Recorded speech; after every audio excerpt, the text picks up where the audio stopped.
Hello everyone, welcome to our YouTube channel keep it simple. आपने सुना होगा कि एयरटेल राइट इशू के थ्रू 21,000 करोड़ रुपए मार्केट से रेस कर रहा है। तो आज के वीडियो में हम बहुत ही आसान भाषा में डिस्कस करेंगे कि राइट इशू होता क्या है और क्या आपको इसमें अप्लाई करना चाहिए या नहीं। चलिए आगे बढ़ते हैं। राइट इशू से रिलेटेड जितने क्वेश्चन मैं सोच सकता था मैंने उनकी लिस्ट बनाई और अब हम एक एक करके उनको डिस्कस करेंगे। तो पहला क्वेश्चन में भी आपके मन में होगा कि कंपनी को अगर पैसा रेज करना है तो राइट इशू के थ्रू क्यों कर रही है, वो बैंक से लोन क्यों नहीं ले लेती। तो उसका आंसर ये है कि कंपनी के ऊपर ऑलरेडी 1,60,000 करोड़ का कर्जा है। अगर वो और कर्जा लेगी तो एक फिक्स्ड इंटरेस्ट लायबिलिटी बनती है और उसके अलावा डेट टू इक्विटी रेशो खराब होती है और कंपनी की बैलेंस शीट वीक दिखती है। तो इसलिए कंपनी डेट और नहीं बढ़ाना चाहती और इसलिए वो इस रास्ते पे नहीं जाना चाहती। तो दूसरा आप बोलेंगे कि ठीक है, डेट नहीं तो जैसे कि एक नई कंपनी आईपीओ के थ्रू पैसा रेस करती है तो पुरानी कंपनी या लिस्टेड कंपनी एफपीओ के थ्रू रेस कर सकती है। तो उसका आंसर ये है कि जब हम एफपीओ के थ्रू पैसा रेस करते हैं तो उसमें नए शेयर होल्डर भी पार्टिसिपेट कर सकते हैं और उससे पुराने शेयर होल्डर की हिस्सेदारी कम होने का खतरा होता है। तो कंपनी ने सोचा कि भाई हमारे को पैसे की रिक्वायरमेंट है तो सबसे पहले हम अपने एग्जिस्टिंग शेयर होल्डर को अप्रोच करेंगे, उन्हें कहेंगे कि आप कंपनी के एडिशनल शेयर खरीदिए और उससे जो पैसा आएगा उससे हमारी पैसे की रिक्वायरमेंट भी पूरी हो जाएगी और एग्जिस्टिंग शेयर होल्डर या जो करंट शेयर होल्डर है उनकी हिस्सेदारी भी कम नहीं होगी। तो ये रीजन है कि वो राइट इशू के थ्रू पैसा रेस कर रहे हैं। अब दूसरा क्वेश्चन आपके मन में होगा कि राइट इशू होता क्या है। तो राइट इशू एक तरीका है इक्विटी शेयर के थ्रू पैसा रेज करने का। इसमें कंपनीज अपने एग्जिस्टिंग शेयर होल्डर को अप्रोच करती हैं और उनकी करंट शेयर होल्डिंग के प्रोपोर्शनेट में उनको एडिशनल शेयर ऑफर करती हैं और उनको ये राइट देती हैं कि वो ये खरीद सकते हैं। और अगेन ये एक राइट होता है, यानी कि ये ऑब्लिगेशन नहीं है। आपकी मर्जी हो तो लो, नहीं मर्जी है तो मत लो। तो कई बार देखा गया है जब कंपनीज राइट इशू के थ्रू पैसा रेज करना चाहती हैं, शेयर होल्डर पार्टिसिपेट नहीं करते हैं क्योंकि उनको लगता है कि जो प्राइस कंपनी मांग रही है वो ज्यादा है या कंपनी पे अभी उनको इतना भरोसा नहीं है कि एक्स्ट्रा इन्वेस्ट किया जाए। तो बहुत बार ऐसा भी होता है कि कंपनी राइट इशू के थ्रू पैसा रेज ही नहीं कर पाती और उनको ऑल्टरनेटिव वे में यानी कि डेट के थ्रू या किसी और तरीके से पैसा रेज करना पड़ जाता है। तो ठीक है, आप कहेंगे कि राइट इशू भी समझ आ गया, बट अब ये एयरटेल का राइट इशू क्या है एक्चुअली में। तो एयरटेल जो ऑफर कर रही है वो ये कह रही है कि अगर आपके पास 14 शेयर हैं तो हम आपको एक एक्स्ट्रा शेयर खरीदने का राइट देंगे।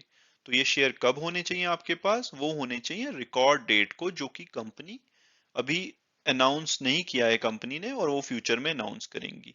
फॉर एग्जाम्पल अगर वो 15 सितंबर मान लो वो डेट है तो 15 सितंबर को जितने भी शेयर आपके पास होंगे, मान लो कि आपके पास 14 शेयर हैं, तो एक एक्स्ट्रा शेयर खरीदने का आपको राइट मिल जाएगा।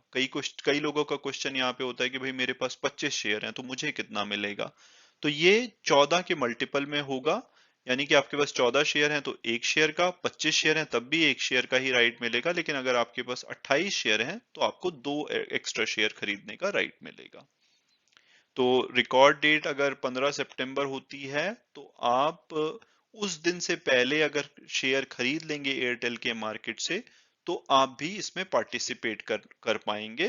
तो एवरी 14 शेयर के बदले में आपको एक एक्स्ट्रा शेयर खरीदने का राइट मिल जाएगा। तो आपके मन में आएगा कि भाई राइट इशू में मैं एक्स्ट्रा शेयर कंपनी से क्यों लूं, मैं तो मार्केट से ही ले लेता हूं। तो ऐसा ना हो इसलिए कंपनी इसमें डिस्काउंट देती है। तो कंपनी ने जो ये राइट इशू है ये 535 रुपए पे आपको एडिशनल शेयर देगी। जब ये अनाउंसमेंट की गई तो कंपनी का शेयर प्राइस चल रहा था 590 रुपए, तो ये 9% डिस्काउंट पे दे रही थी। बट आपने देखा होगा कि 2 दिन में काफी मेजर रैली आई है एयरटेल के शेयर में। तो अब ये करंट मार्केट प्राइस से ऑलमोस्ट 20% सस्ता मिल रहा है आपको। और इससे कंपनी 21,000 करोड़ रुपए रेस करेगी और जो कि यूएस डॉलर में 2.75 बिलियन होता है। अब आप कहेंगे कि भाई ये सारा पैसा मुझे एक साथ देना पड़ेगा, तो उसका आंसर है कि नहीं, आपको 25% पैसा अपफ्रंट जब अप्लाई करेंगे आपको तब देना पड़ेगा। यानी कि एक शेयर में 25% होता है रफली 135 रुपए, तो 135 रुपए पर शेयर आपको शुरू में देना पड़ेगा और बाकी जो 75% है यानी कि 400 रुपए के आसपास वो अगले 3 साल में 2 इंस्टॉलमेंट में देना पड़ेगा, और वो कब देना पड़ेगा वो कंपनी आपको फ्यूचर में बताएगी। उसके बाद अब आपके मन में एक और क्वेश्चन ये होगा कि भाई मान लो कि बहुत सारे शेयर होल्डर ने इसमें पार्टिसिपेट ही नहीं किया। मान लो किसी शेयर होल्डर के पास 14,000 शेयर थे, कंपनी ने उनको 1,000 एक्स्ट्रा शेयर खरीदने का राइट दिया, बट उन्होंने पार्टिसिपेट ही नहीं किया। उन्होंने कहा नहीं, मेरे पास अभी पैसे नहीं है या मैं नहीं करना चाहता। तो क्या होगा? तो उस पोर्शन को कि जो शेयर होल्डर या माइनॉरिटी शेयर होल्डर पार्टिसिपेट नहीं करेंगे, प्रमोटर ने कहा है कि हम ऐसे हिस्से को हम फंड करेंगे। तो प्रमोटर को एक तो खुद का राइट मिलेगा, उनके पास 55% होल्डिंग है, उसके बदले में उनको 14 के बदले में 1 शेयर मिलेगा। वो तो कह रहे हैं कि हम पूरा लेंगे ही लेंगे, प्लस अगर कोई माइनॉरिटी शेयर होल्डर कंपनी के इसमें राइट इशू में पार्टिसिपेट नहीं करेगा, वो हिस्सा भी हम ले लेंगे, ताकि अगर 21,000 करोड़ जो हमको इकट्ठा करना है वो पूरा हो जाए। मान लो कि 20,000 करोड़ ही होता है, 1,000 करोड़ जिनको राइट दिया गया उन्होंने पार्टिसिपेट नहीं किया, तो वो प्रमोटर ले लेंगे, और इससे प्रमोटर की हिस्सेदारी भी कंपनी में बढ़ जाएगी। तो अब अगला क्वेश्चन आपके मन में होगा कि भाई 21,000 करोड़, ये तो बहुत बड़ा अमाउंट है, कंपनी इसका करने क्या वाली है? तो कंपनी प्राइमरली इसको यूज करने वाली है, पहला तो अपनी 4G कैपेसिटी को बढ़ाने के लिए। उनके पास, हालांकि वो बोलते हैं कि इनफ स्पेक्ट्रम है, बट उनके कस्टमर बढ़ रहे हैं, उनका यूसेज बढ़ रहा है, प्लस वोडाफोन के थ्रू कंपनी एक्सपेक्ट कर रही है कि बहुत मेजर कस्टमर उनकी तरफ आएंगे, तो उसके लिए वो एडिशनल कैपेसिटी खरीद सकते हैं। और इसके अलावा जो 1-2 साल में 5G ऑक्शन होने वाला है, उसमें काफी पैसे की रिक्वायरमेंट होगी रिक्वायर्ड स्पेक्ट्रम खरीदने के लिए और जियो से compete करने के लिए। तो कंपनी उसके लिए भी अपने आप को रेडी कर रही है। अगर उनके पास इनफ कैश होगा तो वो अच्छे से उसमें पार्टिसिपेट कर पाएंगे 5G ऑक्शन में। इसके अलावा कंपनी के ऊपर, जैसा मैंने पहले कहा कि 1,60,000 करोड़ का कर्जा है, तो कंपनी इस पैसे को यूज करेगी अपने कर्जे को कम करने में। और उससे उम्मीद जताई जा रही है कि कंपनी की जो डेट टू इक्विटी रेशियो अभी 2.7x है, वो घट के 2.5x हो जाएगी, जो कि उनकी बैलेंस शीट को स्ट्रांग बनाएगी। और तीसरा ये है कि अगले 2 साल में कंपनी को 28,000 करोड़ देना है एजीआर और स्पेक्ट्रम के लिए। आपको याद होगा कि सुप्रीम कोर्ट ने बोला था कि 10% इस साल दे देना, और बाकी जो 90% होगा वो आपको 2031 तक देना है। तो उसका जो अगले 2 साल में जो ड्यू अमाउंट है वो रफली 28,000 करोड़ होगा, जो कि कंपनी इस पैसे को यूज करेगी उन पेमेंट्स के लिए। चलिए आगे बढ़ते हैं। तो अगला क्वेश्चन आपके मन में ये होगा कि क्या राइट इशू के कोई नेगेटिव इम्पैक्ट भी हो सकता है? तो हाँ, इसके कुछ नेगेटिव इम्पैक्ट होते हैं, जैसे कि इससे ईपीएस, अर्निंग पर शेयर, नीचे चला जाता है। मान लो कंपनी कमा रही है 300 रुपए फॉर एग्जाम्पल, और उनके टोटल आउटस्टैंडिंग शेयर है 50, तो अर्निंग पर शेयर होगा 6 रुपए पर शेयर। लेकिन अगर मान लो 10 शेयर और कंपनी ने इशू कर दिए, और टोटल शेयर जिससे कि 60 हो गए, तो या तो अर्निंग को 360 किया जाए ताकि वो अर्निंग पर शेयर 6 रुपए ही रहे। अगर वो अर्निंग उतनी ही रहती है, 300 रुपए रहती है, तो अर्निंग पर शेयर 5 रुपए हो जाएगा। तो ये एक शॉर्ट टर्म में रिस्क होता है, अनलेस की कंपनी इस पैसे को यूटिलाइज करके अपनी ओवरऑल अर्निंग बढ़ाए, जो कि अल्टीमेटली करेगी। लेकिन शॉर्ट टर्म में अर्निंग पर शेयर कम हो जाती है, जिससे कि प्राइस अर्निंग रेशो ज्यादा हो जाती है। मतलब आपको ज्यादा पैसे देने पड़ते हैं कंपनी की 1 रुपए की अर्निंग कमाने के लिए। तो इसके अलावा दूसरा जो है, इक्विटी डाइल्यूशन हो जाता है।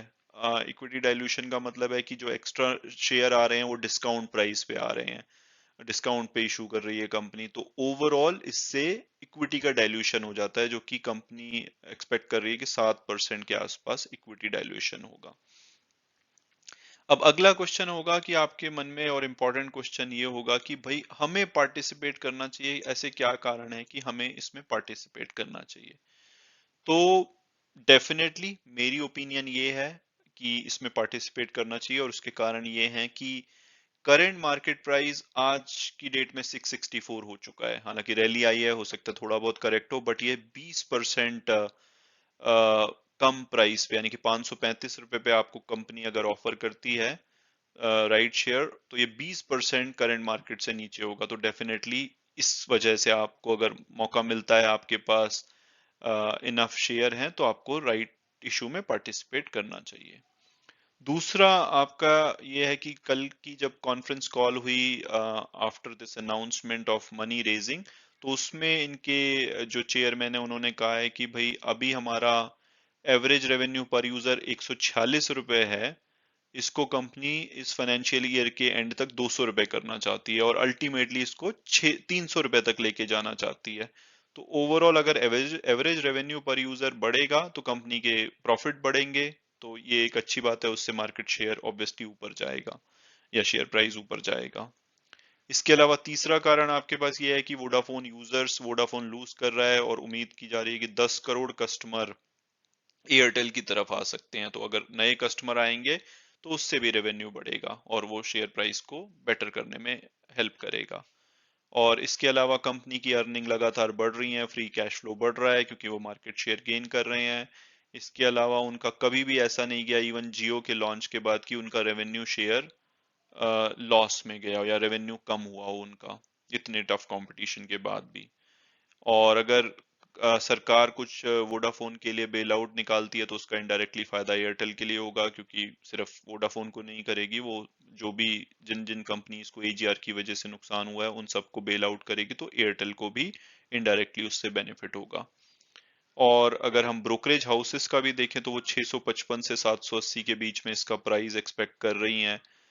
तो आप इमेजिन कर सकते हैं, हालांकि इससे अब ज्यादा ही हो गया है कुछ की एक्सपेक्टेशन से, बट उससे भी इसमें और भी ऊपर जाने का चांस है। तो इन सब वजहों से मुझे लगता है कि डेफिनेटली अगर आपको मौका मिलता है, आपको राइट मिलता है, तो आपको पार्टिसिपेट करना चाहिए। अब हम डिस्कस करेंगे कि इसके अलावा कोई चैलेंजेस भी हैं कंपनी में।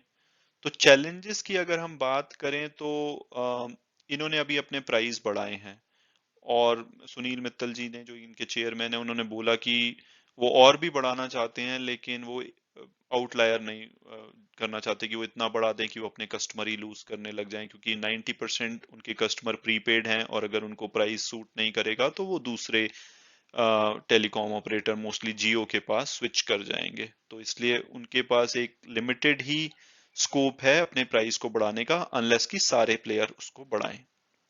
इसके अलावा उन्होंने बोला है कि टैक्सेस सरकार के बहुत ज्यादा हैं, ऑलमोस्ट 35% वो अपने रेवेन्यू का टैक्सेस में भर देते हैं, और सरकार से उन्होंने कहा है कि इस मुद्दे पे देखना चाहिए और सरकार को देखना चाहिए कि कैसे वो कंपनी इसकी हेल्प कर सकती हैं। और इसके अलावा एक और खतरा ये है कि जब ये 5G ऑक्शन होगा तो उसका जो रिजर्व प्राइस अभी रखा गया है वो रखा गया है 492 करोड़, रफली 500 करोड़ के आसपास पर MHG। और जो सरकार के ऑर्डर हैं उन्होंने कहा है कि किसी भी कंपनी को मिनिमम 100 MHG लेना पड़ेगा, 100 MHG का स्पेक्ट्रम लेना पड़ेगा 5G में ऑपरेट करने के लिए। तो अगर ये होता है तो ये रफली 49,000 करोड़ का एक्स्ट्रा बर्डन होगा कंपनीज पे, एयरटेल पे। तो ये हो सकता है कि ये एडिशनल इनका डेट बढ़ा दे, तो ये एक डेट का रिस्क फ्यूचर में रहेगा। हालांकि ये पैसा इकट्ठा कंपनी कर रही है, इसके अलावा सुनने में आ रहा है कि गूगल इसमें इन्वेस्ट करने वाला है, स्टेक लेने वाला है। तो इन सब वजहों से कंपनी के पास इनफ पैसा होना चाहिए, बट एक ये रिस्क है कि अगर कंपनी के पास इनफ पैसा नहीं होगा तो ये एक एडिशनल लायबिलिटी बढ़ सकती है।